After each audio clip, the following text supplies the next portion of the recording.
بزرگ حضرت سیدنا حسن بصری رضی اللہ تعالیٰ کا واقعہ بیان کر رہا ہوں۔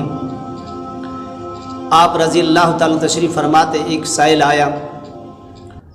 اس نے عرض کی حضور میرے لیے دعا فرمائیں، میرے گھر میں بچیاں جوان ہیں، اللہ کو سبب بنا دے۔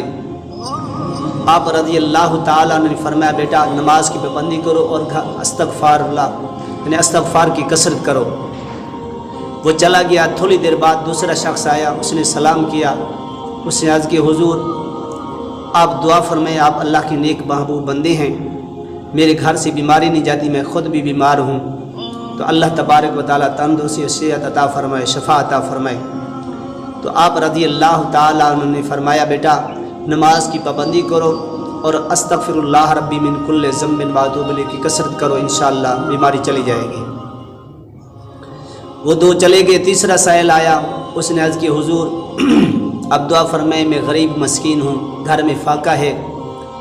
گھر کے اندر کچھ بھی نہیں کھانے کے لیے، اب دعا کریں اللہ کو سبب بنائے، رزق کے وسائل بنا دے۔ تو آپ رضی اللہ تعالیٰ نے فرمایا بیٹا نماز کی پابندی کرو اور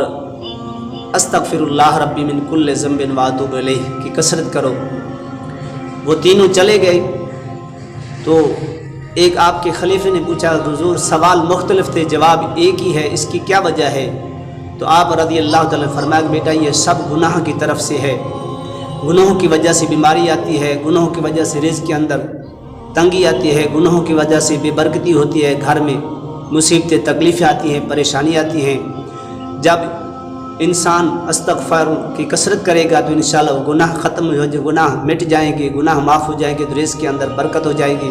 بیماری چلی جائے گی، تنگ دستی دور ہو جائے گی، رزق کے دروازے کھل جائیں گے اور بیٹیوں کے لیے غیب کے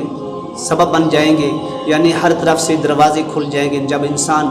موت کو یاد کرتا ہے، گناہوں سے معافی مانگتا ہے، توبہ استغفار کرتا ہے، تو اللہ تبارک و تعالیٰ اس کے لیے رحمت کے دروازے کھول لیتا ہے۔ اس بزرگ نصیحت فرمائے